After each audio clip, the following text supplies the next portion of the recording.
as I have been known to do that before. Hi, Elizabeth. Hi, Denise.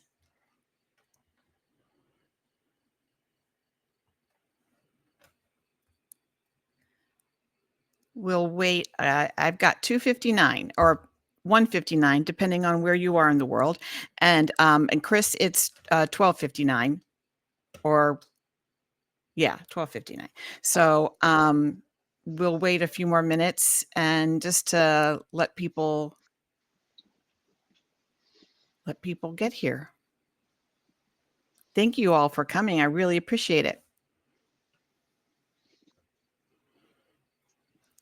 This is going to be pretty informal. So if you have a question anytime along the way, feel free to just wave or whatever. I may not be able to see you though, because I'm going to have stuff over the screen.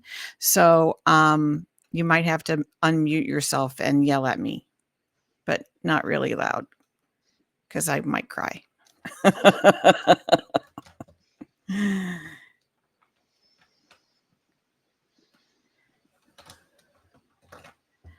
Hi, Lorelei.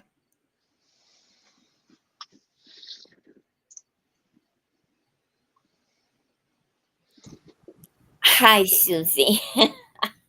Thanks for. Yeah, we're trying to get over here.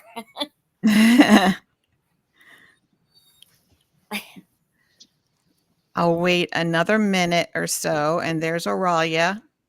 Okay. I just feel like this is old home week. I'm with all of my friends. This is amazing. You guys are going to help me make this a wonderful, wonderful presentation and a great recording for people to come back and look at later. So If I have to leave, please don't be mad. I've been waiting for physical therapy to come for 2 hours. You do what you need to do, Lorelei. I would never get mad at you. Okay.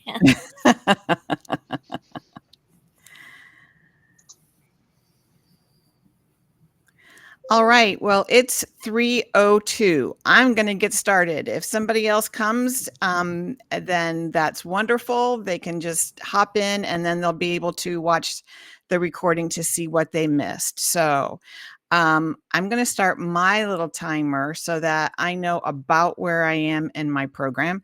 And let me get this up here. So hi, everyone. It's so good to see you and welcome to today's webinar. I've titled it The Good, the Bad, and the Ugly of Using AI to Market Your Business.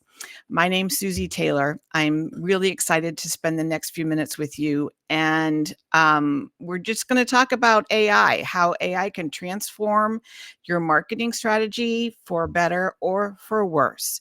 So I just want to give Chris a chance to give a very brief introduction to the Revent platform so that you have a little bit better idea of what all the bells and whistles are. So. Yeah, thanks, Susie. Hello, everyone. Nice to see you all. Really excited that you're here on our platform. I'm sure some of you are just wondering, well, what's the difference, or why are we doing this over Zoom?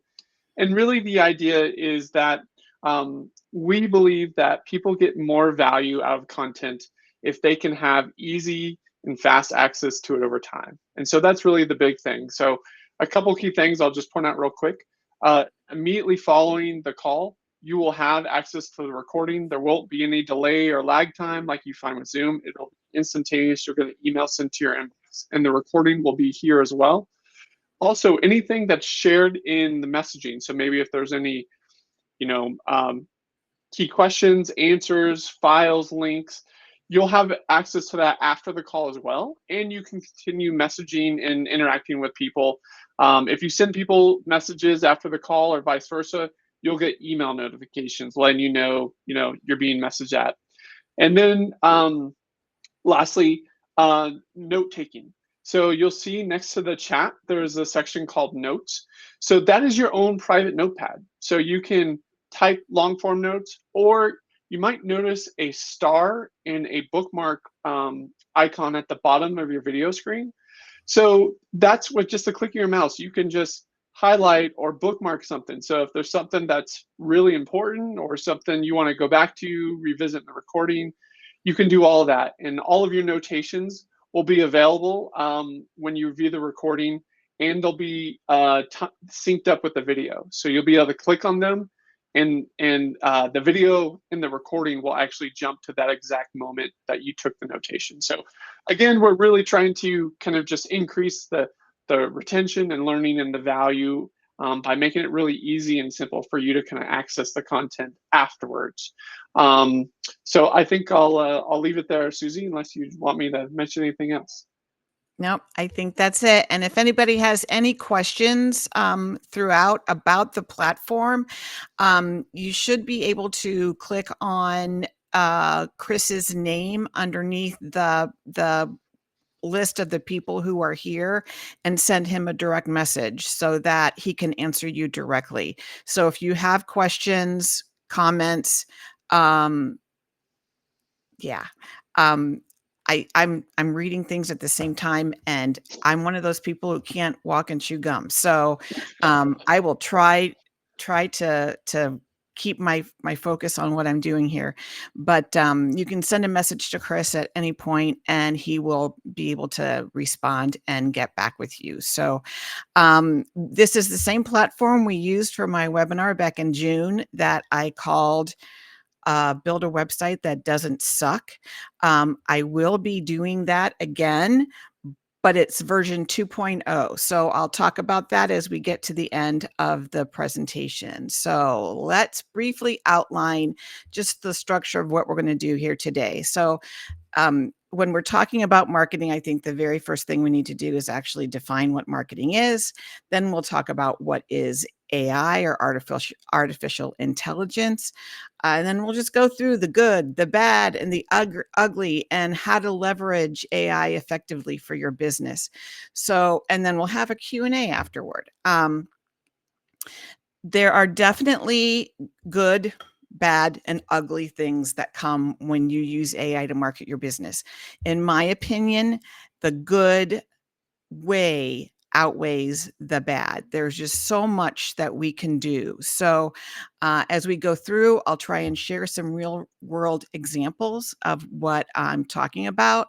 And then if you've got questions as we go along, feel free just to yell or interrupt me, whatever you need to do. So let's just start with the basics. Just what is marketing? What is marketing?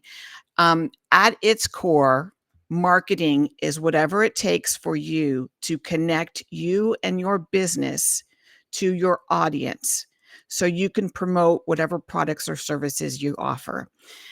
It's all about understanding your customers' needs and creating great value for them and communicating that value effectively. So marketing has evolved from, I don't know if you remember Mad Men, that old style marketing advertising type of vibe where it's magalogs and direct mail and that sort of thing. So because of the internet, it has evolved to include so much more, from social media to content marketing to email campaigns, even to predicting customers' future behavior based on their previous behavior. So I'm curious with you guys to give me, if you don't go ahead and unmute yourself and just give me some ideas of what you think marketing is.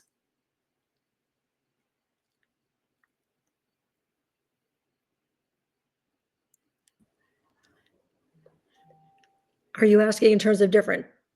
Just suggest some ideas of what marketing, of what you think encompasses marketing. Okay, well, what you're doing here, providing webinars and information. Speaking. Okay. Mm-hmm. Speaking. What else? Anything else? Like blogs, advertising. Well, advertising and marketing are different, but advertising. Yep, they are just a little different, but they kind of relate to each other. So we'll do that. We'll accept that. Podcasts can be a form of marketing if you know how to publicize and monetize them. Right, right. Social media, and that involves everything from the traditional social media that we know of as Facebook and LinkedIn and Instagram and that sort of thing. But it also goes to things like Pinterest, which isn't really social media as much as it is a search engine. It goes into things like Reddit and Discord, all those, anything that allows you to communicate with an audience. It helps build your authority and helps people understand that you are the person who will help them solve their problem.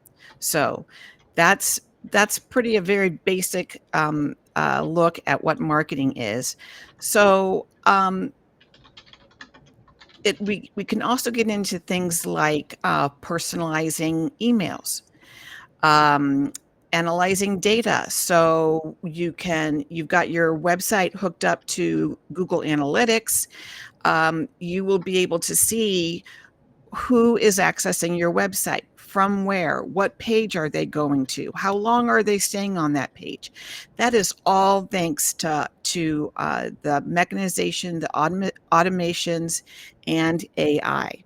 So we've been dealing with AI for a long time, a lot longer than I think we realize. So let's go back and let's just define just what is AI. So artificial intelligence refers to machines simulating human intelligence. So machines, computers, chatbots, data analyzing programs, they're all programmed to think and learn and problem solve, and all in ways that mimic the way that we humans process information. Now, AI is not new to us. We have been using AI since we first learned how to Google. Since we first heard the verb to Google, that is AI. So anytime you've put a query or a search request into the that search bar at the top of a Google page or a Bing page, that is AI. Now, we can use AI in a lot of different ways. We automate tasks, just like the emails that you received from me before this webinar. That was all automated through my customer relationship management software. You can predict customer behavior, and we'll talk about a company that did that, and it really helped increase their return on investment. Personalized content. On Facebook, you can go in to Facebook with your business account, and you can ask Facebook to look at everyone who is connected to Facebook from a specific area of the world. You want a list of all of the people who access Facebook from let's say West Jefferson, Ohio, who are females, who are women, who are between the ages of 18 and 55, who have shopped at Sam's Club.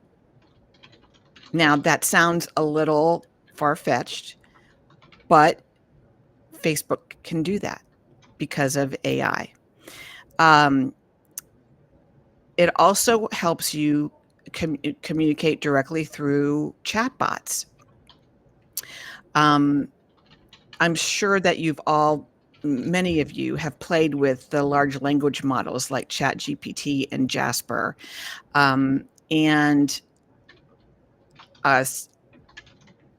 several, but there are some apps that also take into account things like search engine optimization. So not only can you go into an AI content creation app or format, you can also look up keywords. You can also look up competitors' keywords. You can see your competitors and where they rank on a search engine results page.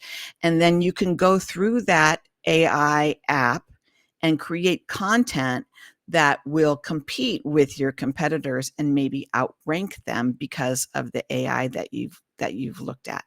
So I want to look at some very specific applications of AI and marketing, and these are the good. This is what I'm calling the good. And one of the best ways is through enhanced customer engagement. And a lot of places do that with chatbots. And I found a chatbot that actually, let me get here. I'll share this. So you should be able to see the Jenny by Lead Desk page. And they've got all kinds of use cases for their chatbot, but their chatbot is down here in the bottom right-hand corner.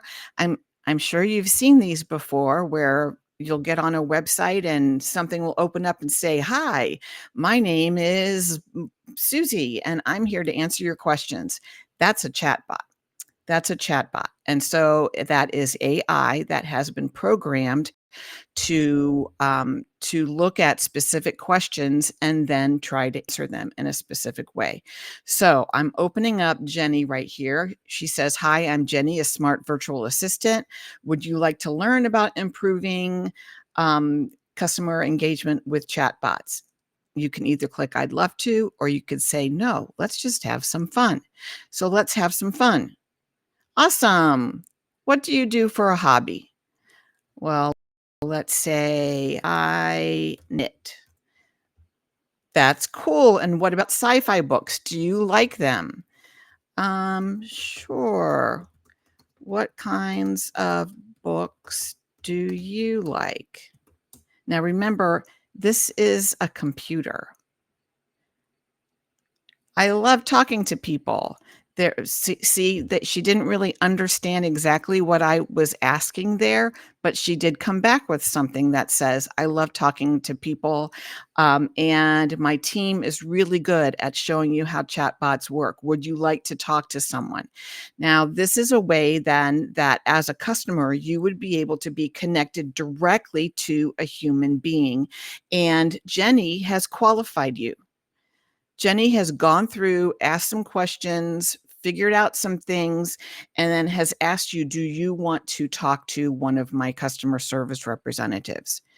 If this chatbot wasn't here, how many of you would say, would click on schedule a demo up here, book a demo? I don't usually do that my first visit. I kind of want to look around and see what things are. But Jenny's asked me now, "Do you want to talk to one of my colleagues?" "Okay, I'd love to," or "Not now." And then she says, "Well, let me give you some use cases. How can you use me as a chatbot in your company?"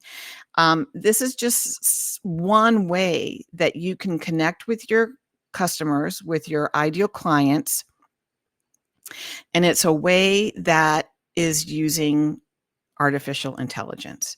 That is not someone has programmed that computer to answer those questions, but that is not a human being until she connects you with someone, with a human being. And the cool thing about this is Jenny's there 24/7. So you don't have to pay somebody to be there all the time.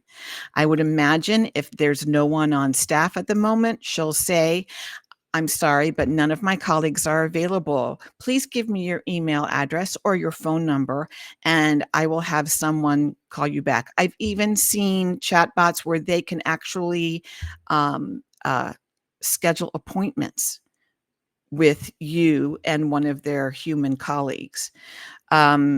And that's not something that it would be very expensive to pay somebody to sit there 24/7 to answer these questions. There's also things like personalized marketing. AI excels at analyzing data and helps you personalize your marketing experiences. And by studying past human behavior, customer behavior, AI tailors content and makes recommendations specifically to people based on their previous behavior. How many of you feel like the internet is listening to your conversations? because when you are talking to someone and you go to Facebook and then all of a sudden you start to see advertisements for the things that you were talking to someone about, that's not a coincidence. Now, they can't listen to you without your permission. But whenever you click on an advertisement anywhere, your cookies on your computer will keep track of that. And these AI bots can see that you've been to this website. Oh, Linda's been to this website where she's looked at puppies. I'm gonna give her an advertisement for a puppy breeder for border collies because I know that's what she was looking for. And I have, as Facebook, I have a border collie breeder in Wisconsin who I think Linda would really like to meet. That's all artificial intelligence. So it takes a look at your previous behavior, the clicks where you've clicked before, and then offers you information, advertisements, whatever that specific platform feels would appeal to you at that moment, at that time. So there's you can also, just like I said before with Facebook, you can segment your audience to specific demographics or psychographics and create specific emails for each segment. So let's say you have 3 audiences, young moms, teachers, and businesses that also cater to young moms and teachers. You can create emails, or you can ask AI to help you to create emails that you can specifically send to everyone on your list who is identified as a young mom, everyone on your list who is identified as a teacher, everyone on your list who is identified as a business owner who serves young moms or teachers. And that lets you talk directly to those specific clients and customers and give them the information that they're going to need. Now, AI also does predictive analysis. This is an example from Sprint. Sprint used predictive analysis to reduce their customer turnover. So they implemented an AI that went through all of their customer data and identified customers that they felt were at risk of leaving the company, of switching their mobile provider. And by examining those past interactions and purchase history and usage patterns, their AI system developed an ability to predict which customers were most likely to leave. And then they were able to take proactive steps to retain those customers. So the AI system generated personalized retention offers specifically tailored for those customers who were identified as at risk of leaving. Customer service agents had lists of people that they could call and contact and talk to directly and proactively talk with them and get whatever problems they were having solved before they made that choice to leave Sprint. Because of that, Sprint saw a significant improvement. Their overall customer turnover dropped dramatically. Customers reported a higher satisfaction, and they particularly praised the personalized service that they got from Sprint. They probably did not realize that that was personalized service from AI, but it was personalized service. And that really played a big role in those people staying with Sprint. So AI can do so much. And you're wondering maybe what does predicting customer behavior have to do with marketing? If you know what your customers have done in the past, you know what they will most likely be doing in the future. So let's say in January of every year, your customers, say you're a life coach, your customers are going to, let's say January is the time of year when a lot of them come back to you because they've just been through a very up and down, emotional, dramatic season with the holidays. And so they need to come back to you in January and February. When you know that, you can do marketing specifically designed and geared to those people and encourage them to come back to you. So that's the good. Let's talk a little bit about the bad. Susie, can I ask you a question? When you Absolutely. mentioned Sprint and that the customer experience was powered by AI, but there were people that were orally repeating what AI said, right?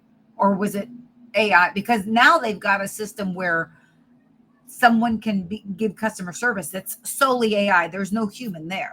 Right. They can do that. And I'm kind of getting into that right now I'm because sorry. you can do that, but getting that implemented into your system across your entire system, that can be expensive. Yeah.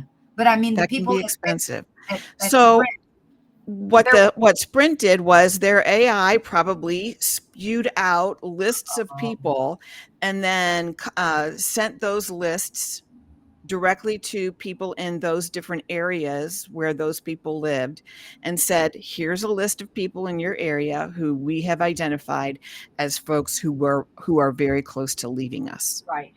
Okay. All right. Thank you. Yeah. So the bad implementation costs can be pretty high. Not only with finding the AI system that works best for your business or your company, but also in training people to use it appropriately. If you want a specific AI system to do something just for your company, you are either going to have to pay a company to do that, or you're going to have to hire someone who is specialized in doing that kind of work. That means you're going to have to hire somebody who probably will require a pretty high salary, or you're going to have to pay a company anywhere. And they say that the commissioning a custom bot or a data analyzer can cost anywhere from a couple thousand up to hundreds of thousands of dollars to have something created specifically for your company. Now, there's also a big learning curve for folks. There is something new that comes out every day. And I finally had to tell myself to just stop. Stop looking at all of these different things that are coming out. You can't learn them all. Pick the ones that work best for you and learn how to use them the best. So, how do you do that? Well, most AI apps will have tutorials. You can go to their homepage and they'll have tutorials or an academy or some sort of learning mechanism, learning system. Another wonderful tool is YouTube. YouTube has, I'm going to say, millions of videos. And when an AI system comes online, probably one of the first things that I'm guessing that they're going to do is they're going to create a YouTube channel. They're going to take all of their tutorials. They're going to place them in that YouTube channel. So like I just found one called Writesonic. And I went to YouTube and there is an entire suite of how to use Writesonic. And they're free. They're all free. Now, there are some things that you might have to pay for, but you choose the apps that are good for you, go to YouTube, learn how to use them. Another thing, online learning systems, training systems are very quick to add courses for different AI platforms into their catalogs. So places like Udemy and Coursera and LinkedIn Learning. I think I actually went to Udemy and I did a search, and they do have a course on how to use Writesonic. Now, does that mean that I'm gonna use it? I don't know. I'm not exactly sure what Writesonic can do for me that Neuron Writer can't, but I may take 30 minutes or so to see if it's something that I want to look at. There's also big integration challenges. Your company has existing technology. Will the AI technology that you want to use be compatible with your current technology stack? Don't know. That's something that you're going to have to, you would work with a company to figure out if the services that they offer can be integrated with the equipment, the basic technology that your company has.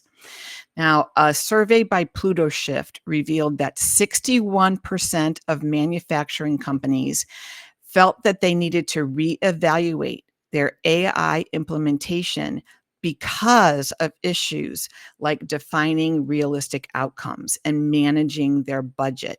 The key obstacles included incompatibility with their systems, a lack of specialized technical expertise, high costs that exceeded their initial expectations, and data privacy and security concerns. And that brings us to the ugly, when AI can go wrong. Now, how could that happen? AI sometimes perpetuates biases. It can lead to unfair treatment of certain groups of customers. There are significant privacy concerns when it comes to how these different AI systems handle your customer data. And there are also other ethical things as far as plagiarism goes. So ensuring that you are responsible and that your AI systems are in compliance, one of the things is you've got to know how to protect your data. And I seem to remember there was a time I remember with ChatGPT. I'm not sure if it's still the case, but it used to be that any information that you put into a prompt was automatically added to ChatGPT's data set. And I can remember hearing a story about an intern who was supposed to create a report about what he did in a company while he was there, while he was interning in this company. And he used ChatGPT to create this report and included information in his prompt, which was proprietary to this business, which means that proprietary information is now included in ChatGPT's data set. So you've got to be very aware of what your prompts are, what your inputs are, and you've got to know, which is another educational type training issue. You've got to know how to get the information that you need and get AI to do the work that you want it to without compromising your data.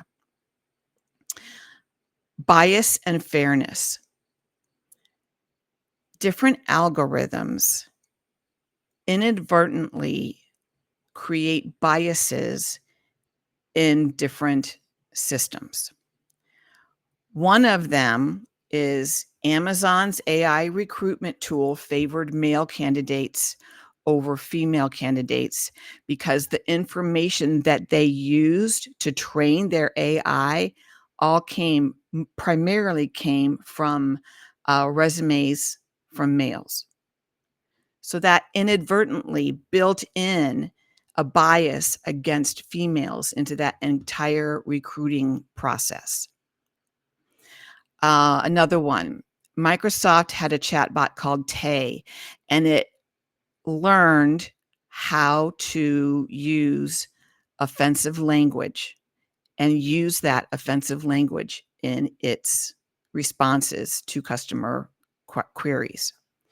Another one, there's an algorithm for the COMPAS system used by the U.S. justice system that inaccurately predicted a higher recidivism rate for Black defendants because the information that they used to create the algorithm was primarily based on African American and people of color instead of Caucasian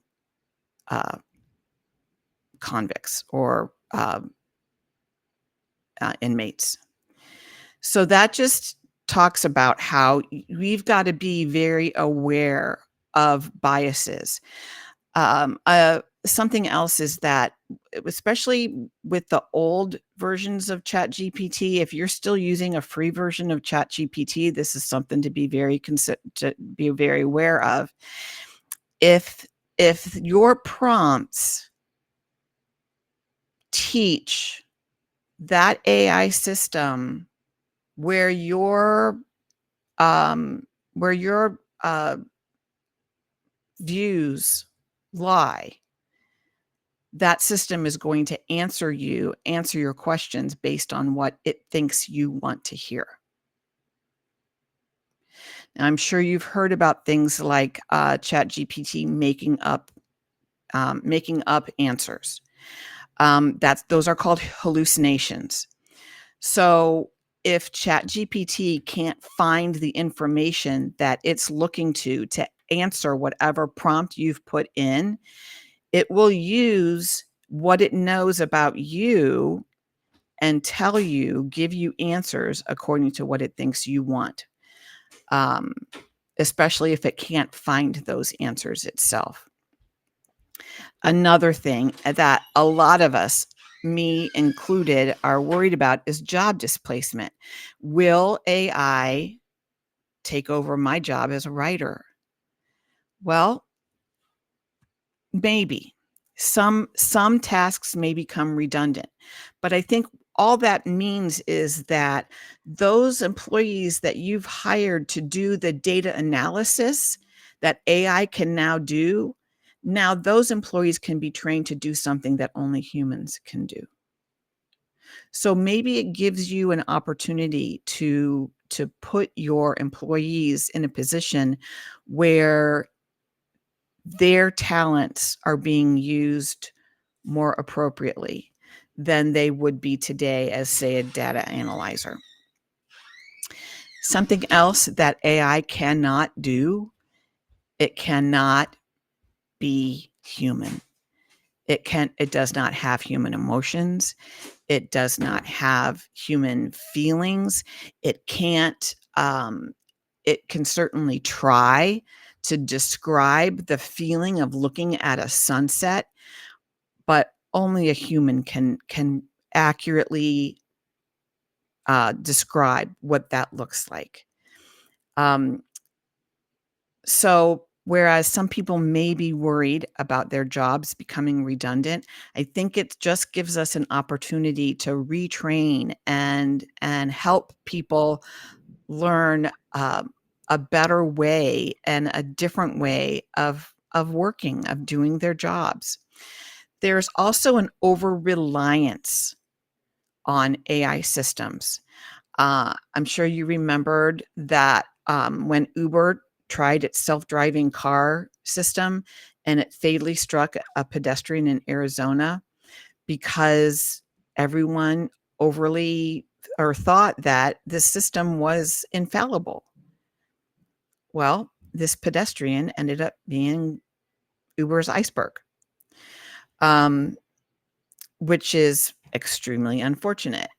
Tesla's autopilot system has also been involved in numerous crashes simply because they gave this system too much control, too many autonomous capabilities before it was ready. Also, there's a healthcare algorithm used for over 200 million US patients demonstrated a racial bias that favored white patients over Black patients for extra medical care. That's just an over-reliance and not understanding that the AI system that you've created is not infallible. So what do we do? How do we do this? There are best practices when it comes to using AI systems. First, start small. Don't go all in. Start small. Make sure that your people are trained. Make sure that they understand what they're doing and how their prompts are working. There is how did I do all this research? I went to Perplexity AI. Have you heard of Perplexity? All right. Perplexity is a new search engine. And I'll come here. I'll share this. We'll come here. So this is Perplexity AI. You put in a question and Perplexity searches the internet to get your answer. So anybody have a question? Anybody have something that they want to will ask Perplexity? Just go ahead and unmute yourself and shout out what it is. Somebody's got to have something. I have a question. Will Okay. they be changing the hour next year? I think this year they're going to change it back to standard time or whatever time it's called. All right, let's ask. Will we have daylight savings time next year and going forward? That's the question. Will daylight savings time continue into the future? Oh, there. All right. So let's see what it says. See, it's searching, looking, searching, summarizing its findings. Now, these are the sources. These are the sources that it used, and you can go here and see exactly where they found this information. Sometimes in ChatGPT, unless you specifically ask for sources, you have no idea where that information has come from. Mm-hmm. Here in Perplexity AI, the answer is based on current information. It appears that daylight savings time will continue into the foreseeable future, despite ongoing efforts to make it permanent or to eliminate it entirely. Yeah. And then there's an entire list here of where it got that information, along with sources that you can cite that are citable sources. And then it gives you a conclusion. Then you can ask a follow-up question. The cool thing about this is I can convert this answer into a web page. So I'm going to convert it to a web page. It's creating it. It's writing it out for me. There's doing the introduction, the current daylight savings time status, sunshine protection, state level legislation, and public opinion. It's going through and writing all of this out. And when it's done, you can publish it.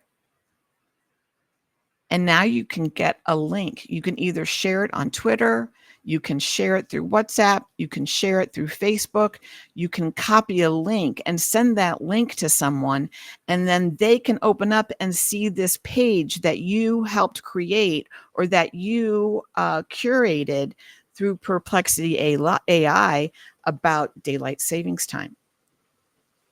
This is how I did research for this presentation. I will share you the pages that I used. And I'll move this out of the way. So here are some real world examples of how a chatbot is used on a website. That's where I got information about, there's Domino's Pizza ordering bot. I got information from about Jenny from here. AI predicting customer behavior with some real world examples of how companies used the AI behavior prediction to make decisions. Ethical concerns about an over-reliance on AI, real-world biases, ethical concerns, that sort of thing. I used Perplexity because Perplexity gave me the specific sources, and I could be sure that this was a good information, that this wasn't something that was just made up by a system that didn't know the answer and tried to make up the answer. So how, but you can combat that. You can combat that. Recently, I have an onboarding questionnaire that when people want to work with me, they fill out this questionnaire. And then I can take the questionnaire and I can take the answers and put it into ChatGPT and say, summarize these answers for me in a way so I understand this business's ideal client, their current marketing campaigns, what their needs are. And then I can go in and say, all right, take this narrative, use this format, and now help me create a marketing plan based on this format. And if you don't know the answer to something, don't make it up. Instead, give me questions that I can ask this business so I can get the information to complete this information in this marketing plan. Yes, Denise. You're muted, hon. Bottom left screen. There's the. Okay, so if ChatGPT gave you the biases for your questionnaire, would you go back to Perplexity, or which AI system would you rely on to give you an unbiased response in a potential client's questionnaire? I actually went to Perplexity and asked for examples of other copywriters, qualification documents, onboarding questions, whatever. And then Perplexity gave me sources of where those came from. And I've also used other copywriters who are also story brand guides, and they have their onboarding questionnaires available out there for people to take a look at. So that's how I went through and developed my own onboarding guide. But you're right on in making sure that your questions aren't leading, that your questions get you the information that will help you serve that client best. It's not something, using AI is not something that, especially for content creation, is not something that you put a prompt in and use exactly what you got back as your source. It's your job to go through and make sure that it's correct, make sure that it sounds like you, and make sure that you are answering the questions that your people need answers to. So how do you make sure that it sounds like you? Here is an example of something that I did. I'll move this over here again. So this is my ChatGPT system. ChatGPT 4.0 now has the capability for you to be able to build your own GPT. And I have one. I've gone through, I have included copies of blog posts, copies of things that I've written, web pages that I've written. I have uploaded an entire summary of what my voice is, the types of words that I use, the feelings that I have, the just my viewpoint on life in general. And whenever I ask this specific GPT to write something for me, it sounds just like me. Now, that doesn't mean that I still don't have to check it and make sure that it's right and that it's correct. And it doesn't mean that I just use whatever it spits out without editing, without going through and making sure that it's what I want to say. But it's one of those ways that helps you get closer to yourself. So let me figure out where have I start or left off? Oh, all your AI has to have human oversight. You can't just assume that whatever it outputs is going to be exactly what you need. So maybe if you're doing data analysis, you want to do some spot checks to take a look at the data that your AI system reviewed to make sure that that data was what it was supposed to review. You also need to implement specific guidelines that ensure that you're using it in an ethical and fair way and a way that respects your customers' privacy. This is something that is just going to be changing as time goes on. There will probably be regulations at some point in the future. And it's going to be up to us as individual users to educate ourselves on what those regulations are. So you've heard garbage in, garbage out. Your prompts need to be very specific.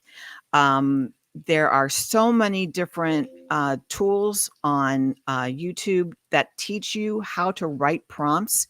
ChatGPT has an entire tutorial system on the best way to write prompts. You can find, I'm sure you can find plenty of resources that people will sell you prompts. I think that you could probably do a lot better job of getting that information by learning about it yourself instead of trying to get other people to provide prompts for you. I think that there is so much good that can come out of this for those of us who are content creators, for those of us who are solopreneurs, and those of us who have small businesses, that it outweighs the bad and the ugly, but you still have to be very, very aware of what those bad and ugly things can be. And the best way to do that is to just maybe every day give yourself 30 minutes to do some education on what these things mean and how you go about getting that information and creating the prompt that's going to give you the information that you want. That is really all that I have. I'd love to hear your experiences, your questions that you have about your experiences with AI, or any other questions that you may have. So I just have a comment, Susie. Yes. I think that the most important thing you've hit on here is that this all really depends upon the way you approach it, right? We have to view it as a tool. I remember the old days of going through the card catalog to try to find information, how that, that time was cut down when we got the computer. Now this is another step to help us get to the endpoint faster, but it's not meant to replace your brain and your analysis and your thinking and your original effort. So there's been a very famous case here where some lawyers in New York used ChatGPT to write their legal brief, and it cited cases that don't exist. And they got in big trouble with the judge and with the bar because they weren't doing their work as lawyers. So right. I'm glad that you pointed that out, that you have to still put the human element on the results or the information that you get from the Right. ChatGPT. And then my other point here is there's going to have be some regulation because it is infringing on everybody's copyrights. it's Absolutely. kind of crazy. It's the Wild West right now. Yes, Barb. Yes, that copyright issue is an area where I do a lot of work. And the question of whether ChatGPT infringed when it did the scraping, there's legal back and forth on that. Was this fair use or was it stealing? And then the answers that you get, maybe those are infringing on the original work also. So, as you point out, Linda, there's going to be a lot to monitor. There are a dozen, at least, court cases in Yes. the federal court system. Yep. And it'll take years and years to get through there. And Yep. then they'll probably go to the Supreme Court.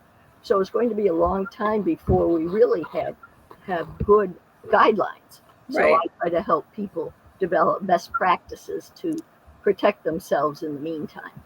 Well, I So think what, that's Barb, what would complexity you is say getting some of everywhere. those? I'm sorry, Linda, go. Oh, sorry. I was just say that's, I think, what this perplexity is getting in front of that by including the sources. I mean, that's the easy way to get around it. You just source where the information came from. Then it puts it back on the user to cite correctly or give accreditation correctly to avoid those copyright Right. potentially. Yes, that was a weakness of the original Mhm. ChatGPT is Yeah. you didn't know where stuff came from. You couldn't Mhm. verify it if you wanted to. Mhm. Right. So, yeah, Perplexity is my preferred Yeah. platform. Yeah.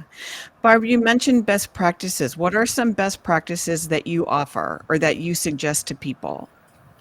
Well, you have to decide where you are on the risk continuum, for one thing.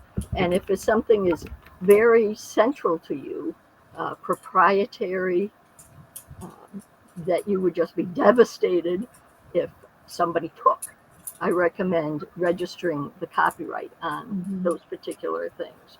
And that's Mhm. something I do.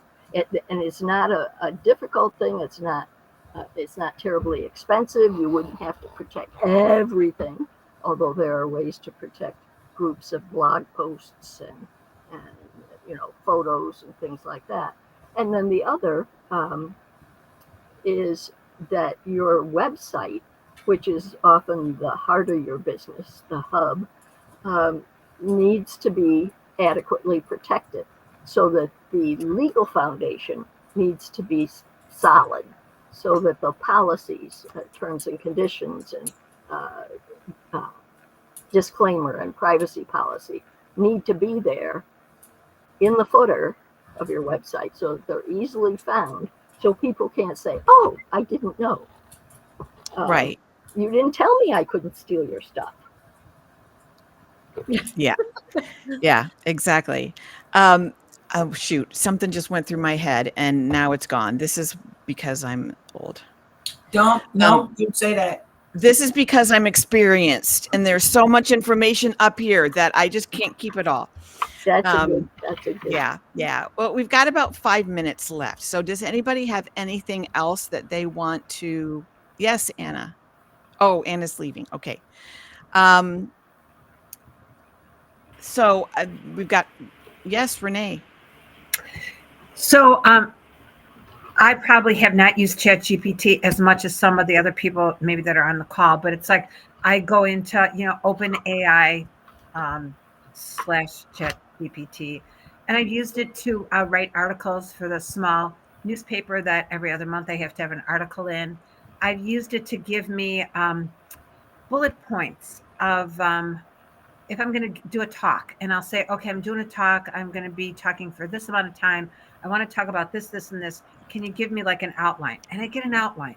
And many times it's just like so wonderful. And I do have a lot of people that say to me, oh my God, this AI stuff, it's horrible. It's horrible. It's going to take over the world. And it's like, I always say, well, did the Wright brothers take over the world? They probably did when they had the plane.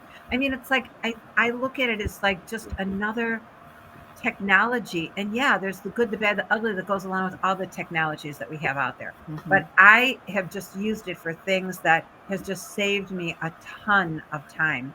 and I just cheer every time I get something good out of there. But Right. now that I know that the Perplexity is there, I'm going to use that one too. I just love it.